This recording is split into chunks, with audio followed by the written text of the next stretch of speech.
People live in a world of their own making. Frankly, that seems to be the problem.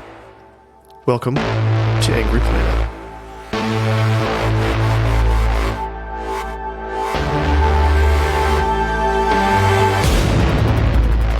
Hello and welcome to Angry Planet. I am Jason Fields.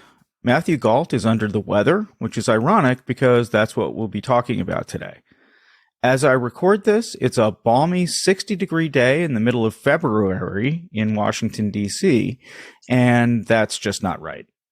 To talk to me today about what it means for all of us, I'm joined by Richard Buccellato, and am I pronouncing that, by the way, properly? Very good for an American. You get 9 out of 10 there. Okay. And David Coe. They are the authors of The Unsustainable Truth: How Investing for the Future is Destroying the Planet and What to Do About It. Well, what does that mean? Which of you guys wants to start? Oh, bringing straight on the... Yeah, it's basically, if you boil it down to its smallest essence, is we are running out of capacity on this planet to keep on doing what we've been doing for quite a long time. And the reason we are doing so is that we've extracted too much. And part of that is that all investments we do requires more of these resources to be used. There are no shortcuts. Even if you're doing good with your investments, you still require resources to get them off the ground and become productive. So we find ourselves more or less, I think, in a situation now when we're running out of this capacity on the planet. And to us, it's fairly clear that ultimately a problem caused by too much investment cannot really get resolved by investing us further through this transition. We need to look at a different approach of how to safeguard the planet as we know it. Well, and I should say that you are coming at this, both of you, from, I guess you could say, a different point of view, which is that you both have long financial backgrounds. Having worked hedge funds, is that true for both of you? Absolutely. Yes. I think I started off a little bit differently. I started off as a physicist. I was actually a university lecturer at Oxford in physics. And my girlfriend at the time studied Japanese, and she was going to go to Japan to look for a job. And we couldn't pay the phone bills. I mean, this was back in 94 and you had phone bills. Nowadays, you could do it on Zoom. And so I ended up going into the investment industry. But Richard, he always knew from the age of 3 he was going to trade, make money, outsmarting the other guy in the market. But we met up along the way. I think it's really, really important point because we both come from experiences of surviving and managing through financial crisis. The first firm I joined was a hedge fund called LTCM. I think it was Business Week that had it as the dream team. And it made phenomenal amounts of money, and then it blew up. And yes, I remember this. Yeah. LTCM was long-term capital management? Absolutely. John Merriweather, yeah. We had vice chairman of the Fed. I remember this, yes. And we had... the Bank of Italy, we had, the Swiss banks, and a colleague of mine in the crisis was telling me afterwards, he went back to Switzerland, he was Swiss. And he was a young guy at the time. He went back to Switzerland, got off the airport, got into a cab, and the radio phone-in show was all about these evil people at LTCM blowing up their country. He was sitting in the back there. The driver was asking, what do you do? It's like, I'm not saying anything here. I'm just visiting. Yeah. Well, but that gives you, people always think when they talk about investments, I guess there's two things they think. One, I'm going to get rich quick, but let's put those people to the side. But the other thing is it's about investing in the future, and that by putting money in now, it's something that into whatever you're putting it into, it's going to grow. And it's all part of this whole concept of progress, this very Western, very important concept of progress. Everything, gets better as the time goes on. But, talking to you and working with you guys, that is not what you're saying. You're saying No. that this, explain how investment, which sounds like a good thing, Well, how does that work that it's not a good thing? we've come to recognize this investment term is called leverage. Basically means borrowing. Basically, when I bought my first flat in London, I had to borrow money, and I actually ended up borrowing from LTCM the year before it blew up. So I was kind of just on the right side of that trade. But the problem with borrowing is there's always a payback. And a lot of the progress and a lot of the ways that things have come about is because we have basically been borrowing off the planet in different ways. And effectively, what made Richard and I step out of the investment industry is recognizing it's becoming much more like a Ponzi scheme. We're borrowing on the weather staying nice. So when you started off by talking about just the temperatures 2 weeks ago, we were reading about how New Hampshire had minus 100 degrees Fahrenheit with wind chill, and Boston was minus 23, and it's just swung right round. And this kind of craziness is what climate change is about. Mm-hmm. And our economy is just not capable of coping with all these kind of craziness in weather, going about everywhere in the world. And that's where the borrowing has become critical. And climate change is really like a loan shark coming over and collecting and saying, hey guys, you've been borrowing for a long time. I want the money back. So it's not so much that investments itself, the idea of somehow doing something to improve ourselves is a problem. But when we do it, hoping that the climate is going to stay clement, weather is going to stay good, productivity is going to be able to continue, we run ourselves into trouble. So we just can't count on, let's say, a farmer is counting on the idea that when they buy the seed and they rent or borrow the money to get a tractor, they're always counting on the weather being fairly decent in order to actually be able to pay the money back and then make a profit. And you're saying that something as basic as the literal weather means that if you're borrowing money to do anything, you really might not be able to pay it back. Absolutely. And the farmer is the obvious example.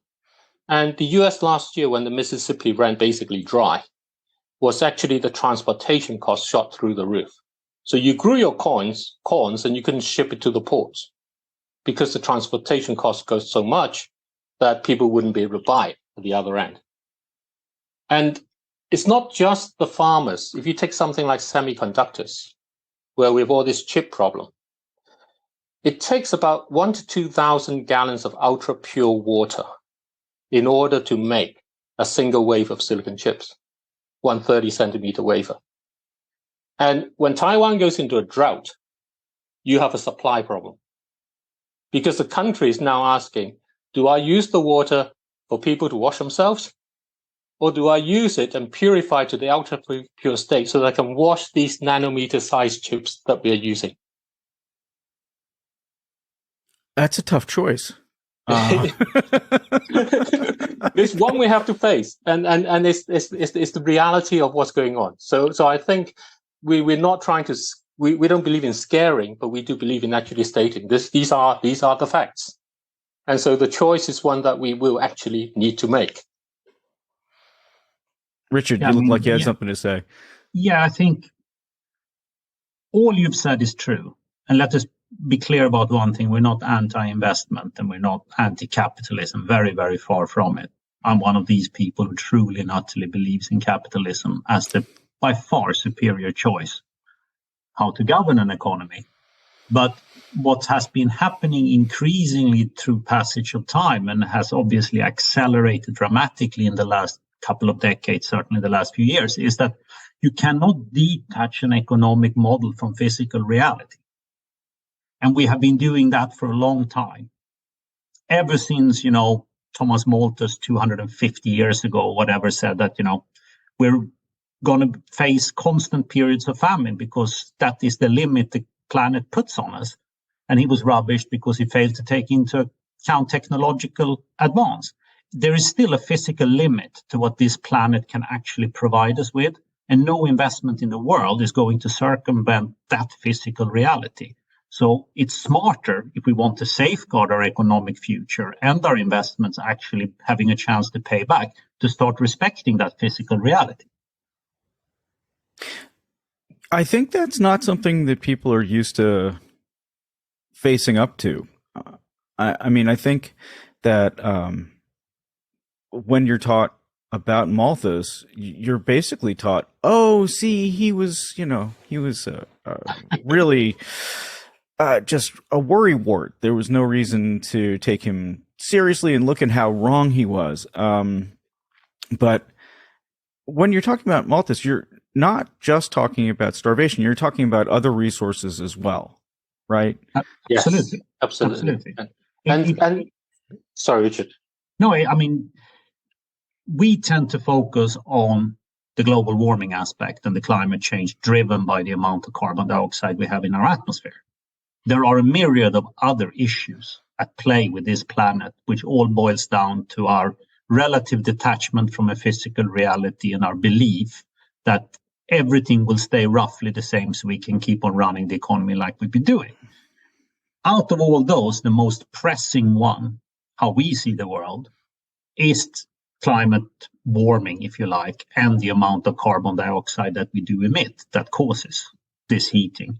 Because if we can't really deal with that in an appropriate manner, all the other things will actually not matter too much, because this is the overriding concern. But, I have serious issues with the amount of topsoil in farming still remaining, how much water we have in our aquifers, etc. All these things are other examples of how we have effectively tried to neglect the physical reality. I was going to add to that. I think one of the things that, if you step back and you ask, what does our push for net zero and all these things mean? It means we're building a whole new world whilst keeping another one going. So it means that our demand for resources is actually increasing in an insatiable way. And this is happening at a time when the shape of our climate and our environment is changing rapidly. And so the ability for us to buffer this massive increase in demand is being worn away at the other end. And it was very interesting that Vestas, which is a wind turbine company, reported a loss, and it was a substantial loss, and it was quite in trouble about it. The year before, all the wind turbine companies almost went bankrupt because copper had gotten so expensive it couldn't afford it. And it had gotten so expensive because every car manufacturer going for electric vehicle, every power grid in trying to make the transformation, they all demand the copper. And major producer Chile's having drought in the northern part where they produce the copper, and you need several hundred tons of water to produce a ton of copper. So you've obviously got another problem there. But this year, they were reporting a massive loss because of the damages the wind turbines were suffering. These are not just old ones, these are new ones as well. And so you have to ask, well, actually, why is it that there's so much more damage than what they had planned? Is it just poor workmanship, or are they actually suffering from the fact that as the weather gets crazy, things just get damaged more? And so our costs are increasing on the other side. So not only are things becoming more expensive, but our costs are also increasing because we're experiencing more damages. So we're investing, as you just said, I'm just trying to make sure I understand it, into new technologies. We're putting money and resources into new technologies. But at the same time, we have to power along with what we already have. Yes. and at the same time that's all happening, we're working against the impact of our past spending, so to speak. Yep. Yes. And the loan shark is coming along. It's I don't know if you know that Japanese animation series Studio Ghibli, with kind of things like Spirited Away and House Moving Castles and so on. And I've seen one. I can't remember which one, but I do remember seeing. Yeah, I know. There's sort of like a characterization of things in this sort of hodgepodge way in which everything seems to muddle along, and we are kind of like that basically. And it leaves you in a situation where you feel quite scary about it. And the point about the investment world is saying go faster. When if you're sitting in the middle of that, what you want to say is, can I just slow down a bit and catch my breath? But the investment world only knows go faster. Mm-hmm. Does that mean putting more money into the changeover to new technology, or what do you mean by go faster in this case? It means putting more money in, make the transition go faster, make everything sort of speed it up, and it's missing the element where essentially the climate problem is a problem of the amount of the climate polluting gases we're emitting out into the atmosphere. If you emit them slower, then you got a bit more time to play with. Mm-hmm. If you go faster, you emit them faster, and you've got less time to play with. Mm-hmm. So it means that you actually have to get everything right first time if you want to go faster. Right. Okay. So let's say that electric cars don't actually provide the solution that everyone's counting on them providing. Then you have a real problem. Then you end up with a real problem. You've electrified all your lampposts and everything to be new grids and everything else. And then you find that if you had a repeat of Texas a couple of years ago when the entire grid went down, or Pakistan a couple of weeks ago, 3-4 weeks ago, just before I went on holiday, the entire part of the country went down. And then you end up in a situation where you say, "Ooh, gosh, everything is now electrical. How do I do anything?" Right. Yeah, I mean, we have big issues with electric cars to start with, because a large amount of the carbon dioxide we emit is actually when we make the car. So the break even for an electric vehicle is not exactly at mile zero. It's far, far beyond that.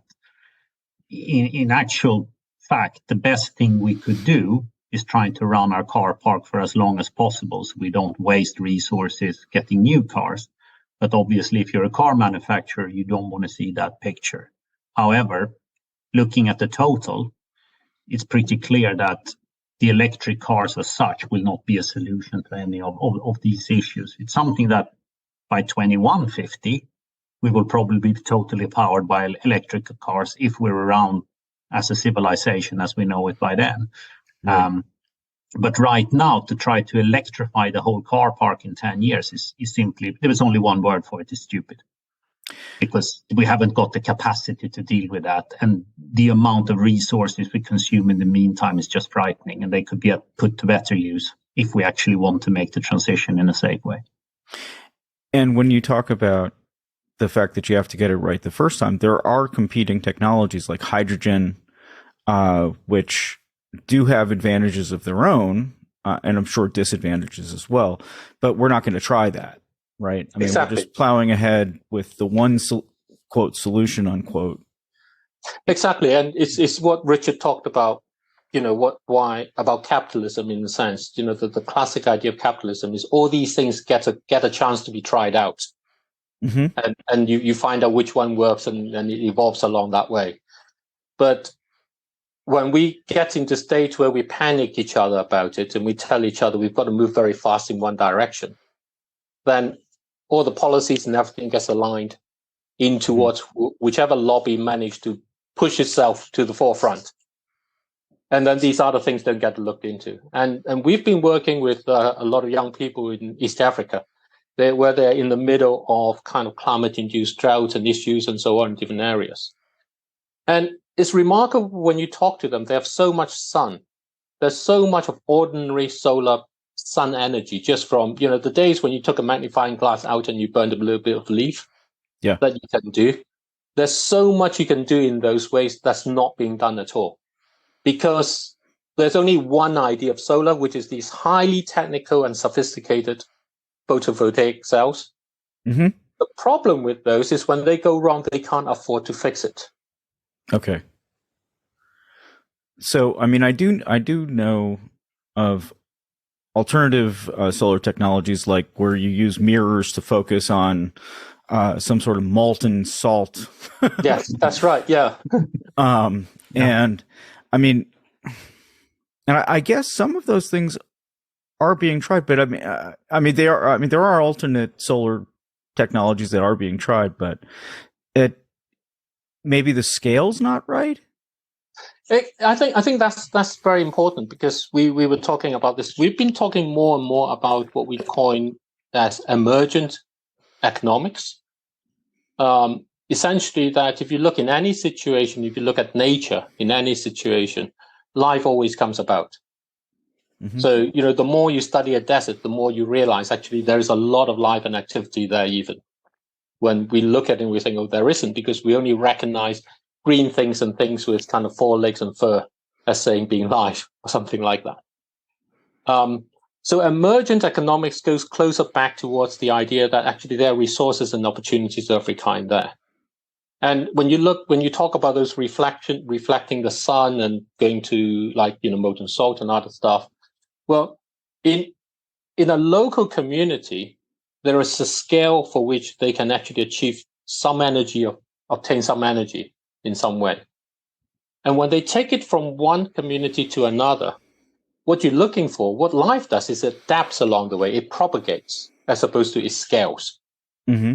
And the extractive economics that we started off by talking about is about scaling by changing the environment we want to go into so that our technology can fit naturally into it. But what a propagation does is actually moves along and adapts itself to the new paths and goes along that way. So it doesn't actually, when you actually force a technology like an electric car to be used everywhere, you force them to have charge points everywhere in the same way. Right. You force them to have the same voltages, to have all the things that fits your car. If you actually go along and think about how can electric power be adapted for mobility in different places and propagate along, and ask that question instead, you have lots of different varieties, lots of different shapes to the electric kind of car, in quotes, as it were. They'll come up looking very different in different places. It's a bit like seeing, kind of the pictures of India with their very colorful rickshaws that they power by. Running alongside, the sedans and stuff. Right. And I guess actually an electric rickshaw might be the way to, the practical solution in India. Yep. Right. Okay. Yes. Yeah. As opposed to everybody driving a Tesla.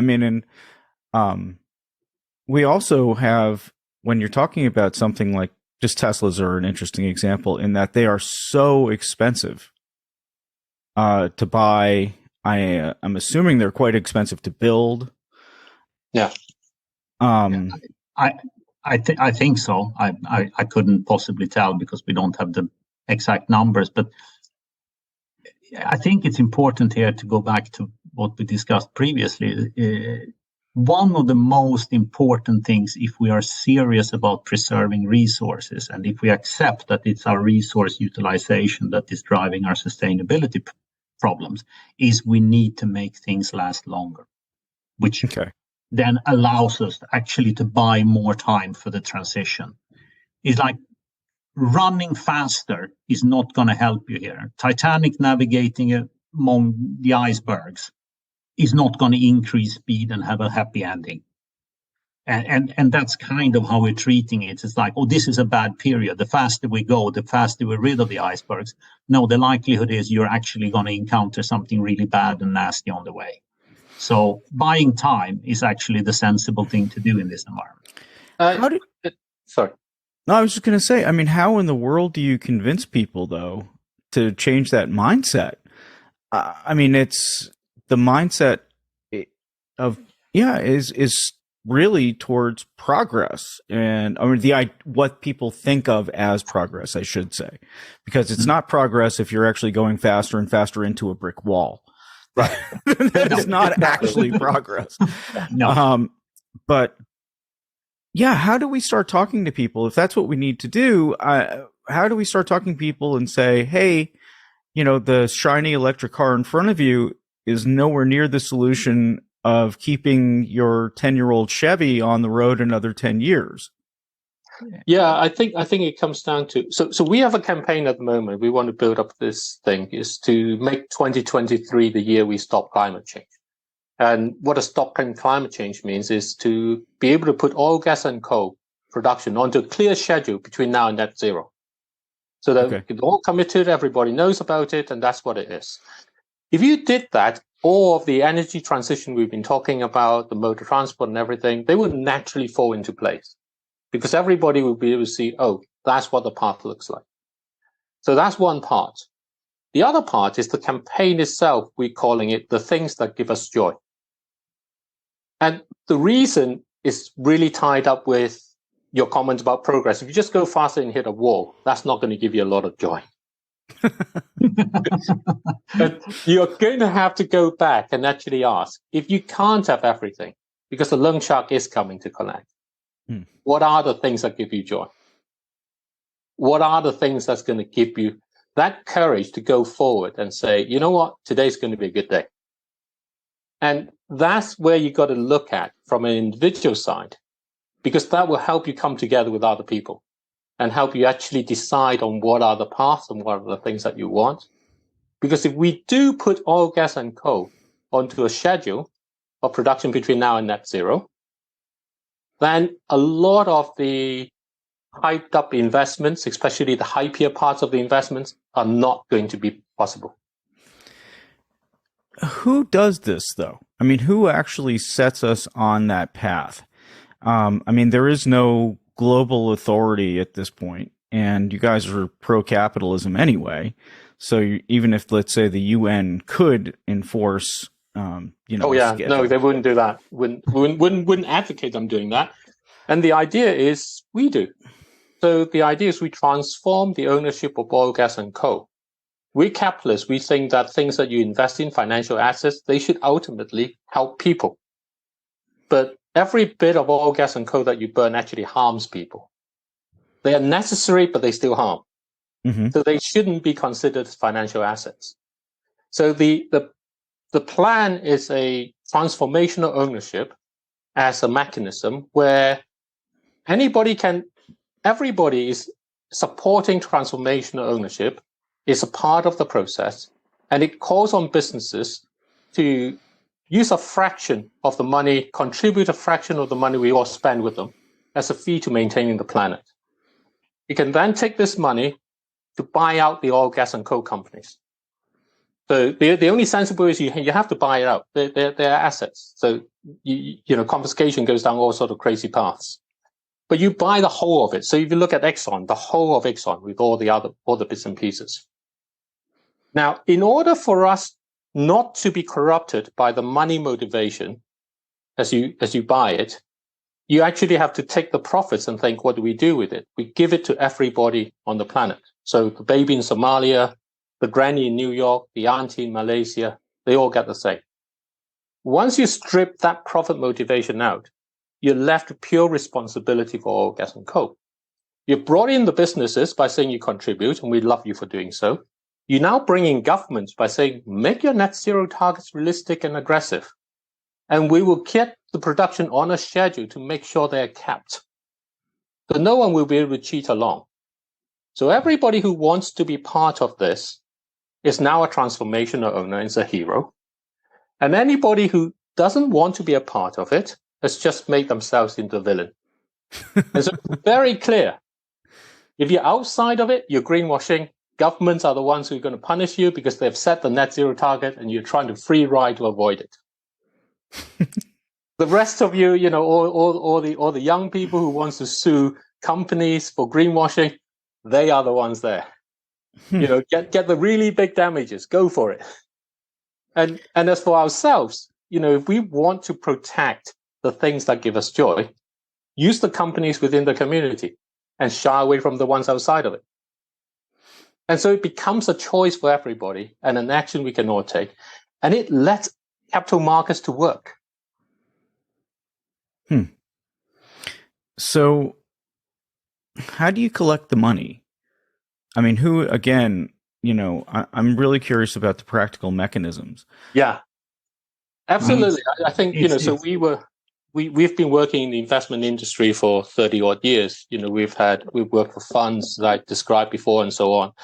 So for the money to be collected, the easiest form is to set up a single and global fund in that way. So companies can contribute along into it and pay into it. But it's not the company who's the owner, it's us. It's the people who uses the companies, who uses them. That's where it goes to. And the fund is set up with a very simple mandate. And there's only two elements to it. One is the money that is contributed to it, it uses to buy out the oil, gas, and coal company. And the profits that flow into it are distributed to everybody on the planet. You're listening to Angry Planet, and we'll be back.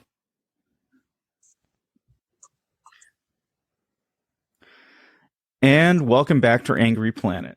And today we are talking with Richard Basilato and with David Coe about, well, the bad news and how we're going to do something about it on climate change.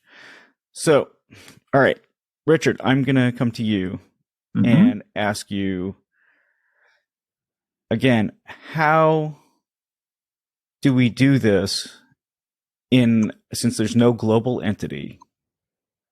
How do we, in a capitalist world, actually get people to agree to limits? And how do we do it fast?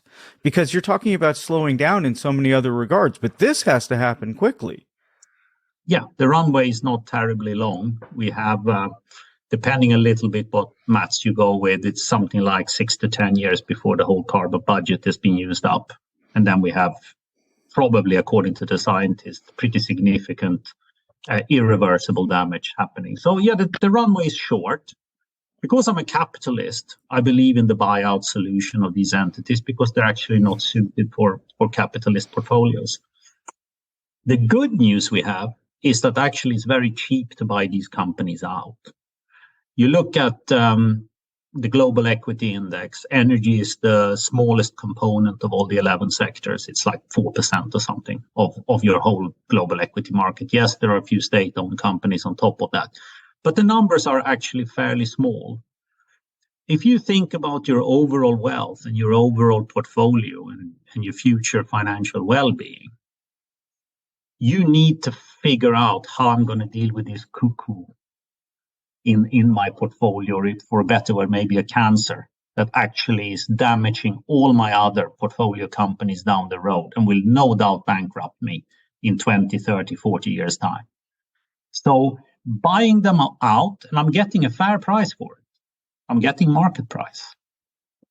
We ask all the businesses, because as owner of those businesses, we can instruct them to make a contribution towards this fund that will manage the transformation by buying up all the companies that are fossil fuel producers. And then we stick to the schedule that's out there and has been universally agreed. That gives us the time, but it needs to happen very, very quickly, because the longer we drag our feet, the less maneuverability we have left. But it's worth remembering that this is a really, really cheap solution for dealing with the problem that's going to come and infect all your businesses you're owning in your portfolio. And it will eventually, no doubt, lead to complete financial disruption and destitution in your book. Because you cannot fight climate change by the conventional tools. You need to address it at the core of the problem. So Richard sort of says about the cost, but I think the question you're asking is how do we actually line up the ducks, basically?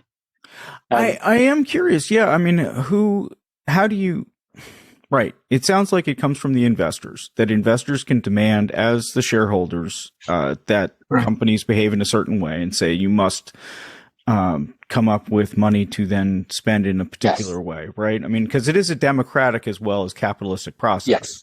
It's absolutely, and so the most important thing is to make sure everybody knows. It empowers individuals to know that they have a real choice and they can take an action that has a real effect.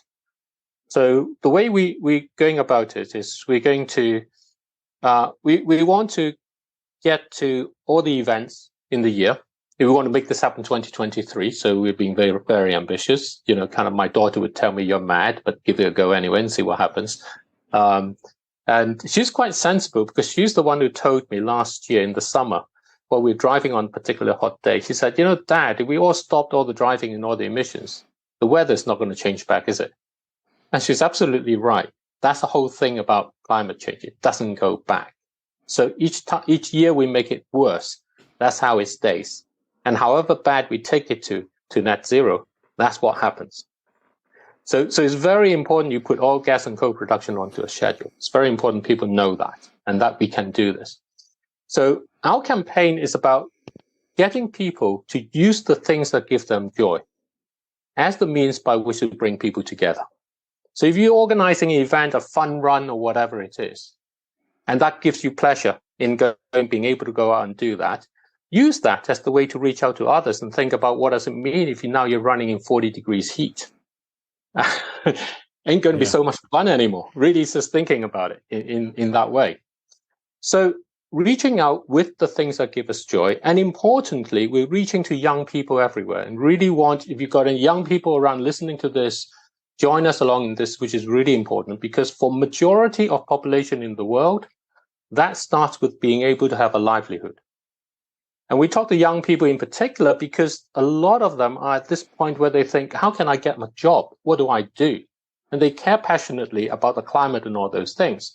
And we're speaking to, I mentioned earlier about groups in Africa. We're talking to them about how to turn their climate action. So one group is going to have a cleanup of waste in an area, Kiserian in Kenya. And they're showing us about the rubbish that's lying around. And they've collected, and they're saying, what are these? Rotten plastic, feces, bits and pieces, stuff like that. And I was saying, well, they also grow a lot of saplings. And I was saying, well, actually, what happens if you use this to juxtapose the saplings? Just make a little contrast, kind of like you have stones you put around a tree, basically. But dig a trench with it, put the rubbish in there to juxtapose against it, and put a placard that says, waste is not waste. Why are you throwing it away? And plant the tree there and have the tree be something like a fruit tree so people can actually benefit from it. And then maybe you can actually start to build an economics out of doing that. So that's the way in which you can actually bring livelihoods, connect that up with things that give them joy in simple ways and actually reach out in that form. Then we want to make a film later on in the year by calling on all communities everywhere to contribute clips of things that give them joy. And Richard and I were talking about this. I had in mind a kind of a crossover between Trainspotting, which is a film way back in the 80s, of a group of young people facing their lives and what to do, and Lord of the Rings, which is this epic story of good versus evil. How do you come together? And as a promotion for transformational ownership. And we have in this film, in our idea, two brothers, Killian and Lionel. And they are young people facing climate change. And their father is estranged from them. He runs an oil company. How do they come together? How does transformational ownership decide for you as to whether you want to come together or you want to keep yourself away? It becomes an epic story made with clips of things that gives us joy. Along with that. And communities that contribute can then take this back to their people and their businesses and ask if 1 billion people were to contribute and support it, and if $1 trillion from businesses have been pledged, would you support it? Would your business be part of that pledge too? And basically to take it around the world in a series of rallies as a challenge to all of us and to the COP processes and says, which side do we want to be on? Do we want to be on the side that puts a schedule out for oil, gas, and coal production so as to give ourselves time? And knowing if we do that, then everything you do makes sense, whether it's the investment or whether it's the mitigation and adaptation effort, or whether it's just to try and find an asteroid or another planet to try and go to instead. It all makes a lot more sense once you have that schedule for production in place. And so that's kind of the plan. That's the campaign of the things that give us joy. We rely on everybody to try and get in touch and say, come along, help us with this. Most importantly, it is about just asking ourselves, what are the things that give us joy? To use that to bring people together and make that the reason why we want to do this. So basically, Marie Kondo will save the world. Exactly. She's everywhere. and my daughter tells me, you got to get the Cardassians. And I'm like, oh, yeah. So, what do you see as immediate next steps? And also, is when I get off this interview with you guys, not only what do I immediately go and do, but how do I expressly work with you guys to do it? I mean, if I agree with your plan, and it sounds like a good plan, and I am still trying to figure out who the executive will be, who will take over this oil company or energy company and work to shrink it. But I'm just wondering, I mean, some of this, the practicalities really are kind of what stick in my head. So what do I do? I mean, not everybody is going to be able to call you, Richard. I mean, I think that, your phone would be ringing off the hook, and that might be a bit much for you. Richard? No, of course. There is a limit to what two people can do, and we need all the help we can get. But the starting point is that people recognize we have given a blueprint for how we can actually deal with this. And I think once you get momentum and knowledge that this is the only feasible alternative you have out there to safeguard the carbon budget and ensure that we can keep climate change somewhat in check. And like David says, it's not going to get better. This is how it's going to stay. Mm-hmm. Then everything else will fall into place by itself in terms of the practicalities, who is going to run the vehicle, where will it be registered, etc. For me, that is right now, it's very secondary to actually acknowledging that we do have something in place that gives us clarity about the future emissions of carbon dioxide and how we can deal with it. So into what you say also, the first thing to recognize is whatever you're doing, it is something that will be better if you actually support putting a schedule onto oil, gas, and coal production. Unless, of course, what you're doing is to try and increase oil, gas, and coal production for as much as you want. In which case, then sorry, mate, you're on the other side. But if it's not that, then the immediate thing you can do is simply to talk to people about the fact that there is a mechanism, we can bring a new governance for oil, gas, and coal in place. It doesn't have to be owned in the way it does. And we say that, Richard and I, because we are used to a world where people take over companies. We are used to the world where people strip this bit of money out of that bit of cash flow and put that bit of responsibility onto that part of things. So that's what hedge funds do. And that's the world we come from. And that's why for us, this is like bread and butter, basically, for us in terms of this. But for other people less used to that, it's really recognizing we have a governance. We can actually have a new governance to oil, gas, and coal. And if people want to know about better grounding of those things than just two, greedy hedge fund owners, as it were, two important things to recognize about this. Elinor Ostrom, back in 2009, got a Nobel Prize in economics for making the statement that actually people do come together to come up with really novel ways to govern common resources so that they are not exhausted. And this case is our climate that isn't going crazy, that we want to make sure is not exhausted. And the thing we need to govern is the production of oil, gas, and coal, and we can come together and do that. So the first thing you can do when you come out, leave this show, is actually to talk to your friends and say, hey, we can have a different governance to oil, gas, and coal. We can just buy them out in a common ownership where the companies, we buy the whole company. We're not winding down the whole company. We're winding down the production of oil, gas, and coal. And if you think about trying to say, how do you balance between this company's production of oil and that company's production of gas, if you don't put it under one ownership, you're never going to do it because they'll be competing with each other. It's only if you put it under one ownership that you'll be able to say, turn that well off, open that spigot a little bit more to compensate while we still have the schedule that we are abiding to, and we can get to where we need to get to. So let me ask you, either of you, this is kind of a, I think just comes to my mind as a real obstacle, and there are a couple of different entities involved. One, I've actually met Thomas Fanning, who runs Southern Company in the United States, which is a big energy company and utility. And without getting into my impressions of him, I would say that he doesn't want to sell. And he truly believes that for whatever reason, that oil, gas, and coal they're just the way to go. I don't think the future is something that's very important to him.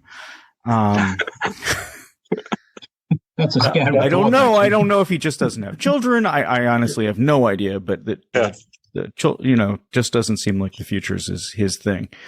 How do you work against someone like him in a position of power? And then, and I think this is related, how do you deal with an entity, a country like India, where they currently are making the argument that they should be able to continue to actually ratchet up consumption because they haven't had a fair chance to ruin the earth, ruin the world. They haven't had a fair chance to do it because they're coming into the situation late. How do you deal with that? Either of those, people or entities. Well, this is where it's a community, and it's very important to recognize.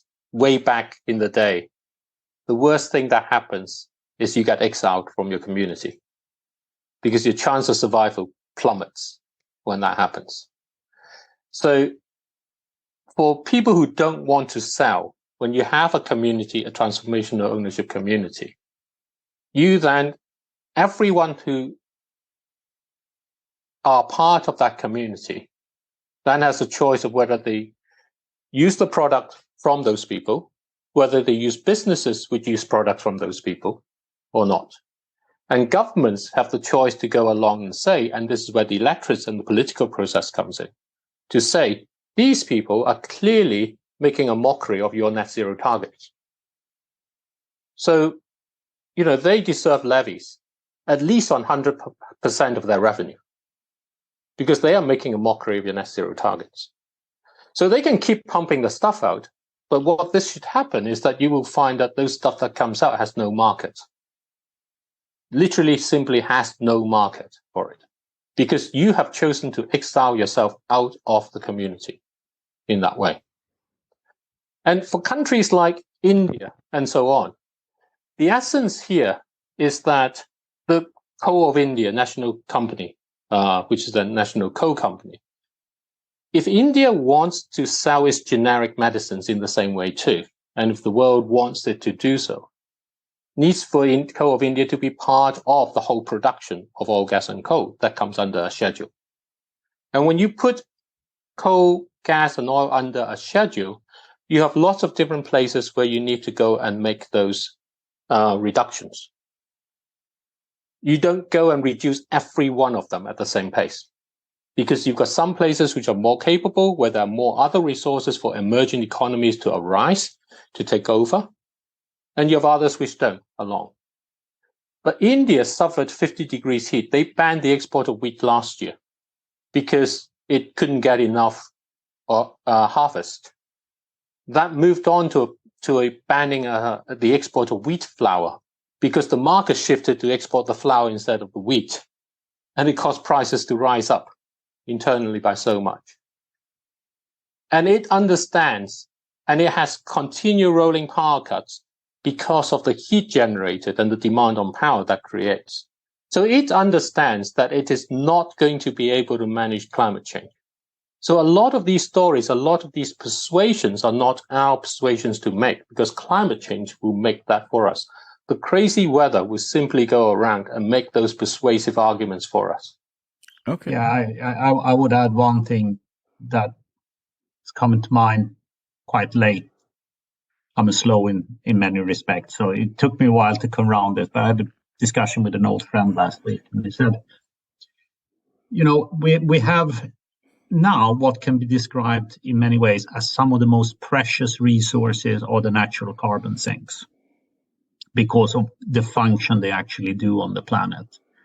And he said, how long do you think it will take before the strong and mighty in the world actually start seeing these as strategic resources, where if you decide not to do some good things and do bad things, you will probably see the likes of US and China intervene because they are the military superpowers left in the world. And it opens up a whole other perspective as well. You not only can you apply economic pressure and social pressure on the guys that effectively don't want to play ball. There will, I think, going forward also be a very, very clear and present military threat, because to me, it's inexplicable that anyone still does not really believe that climate change is the main driving force of the economy we have today. The cost of living crisis that people complain about and says it's supply chains and Ukraine war, it all comes from one single element, which is climate change is drying up our resources.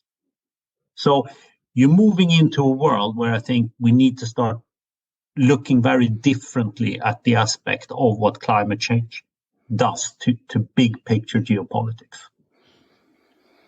Oh, no, that makes sense. And we actually here at Angry Planet did an episode a little while ago about actually the cost to the environment of militaries around the world. I mean, if you want to look at something that pollutes, take a look at a tank. Yeah. No one was thinking about emissions when they were thinking about how to move a tank across a field, Yeah. Well, yeah, that's the sort of resource war that, come out of science fiction. And we've all been, those of us who care about things like the future in science fiction, worry about for a long time. Ultimately, all wars are about resources. And then it's history that has defined how we view those resources. I think that's the perfect kind of down note that we like to end on at Angry Planet. It's what we're famous for.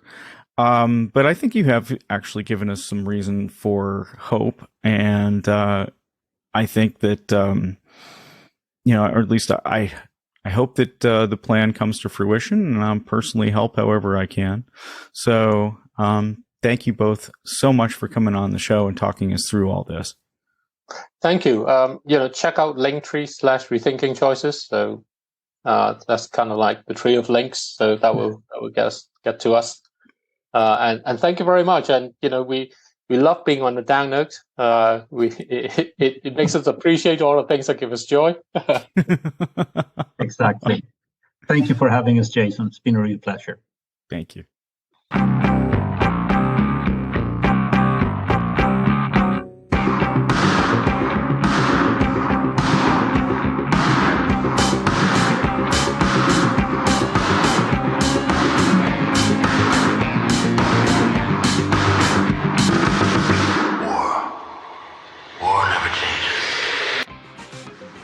Thanks for listening to another episode of Angry Planet.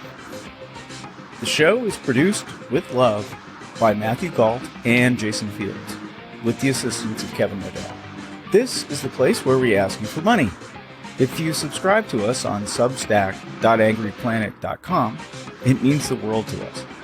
The show, which we've been doing for more than 7 years now, means the world to us, and we hope it means a lot to you. We're incredibly grateful to our subscribers. Please feel free to ask us questions, suggest show ideas, or just say hi. $9 a month may sound like a big ask, but it helps us to do the show on top of everything else that we do.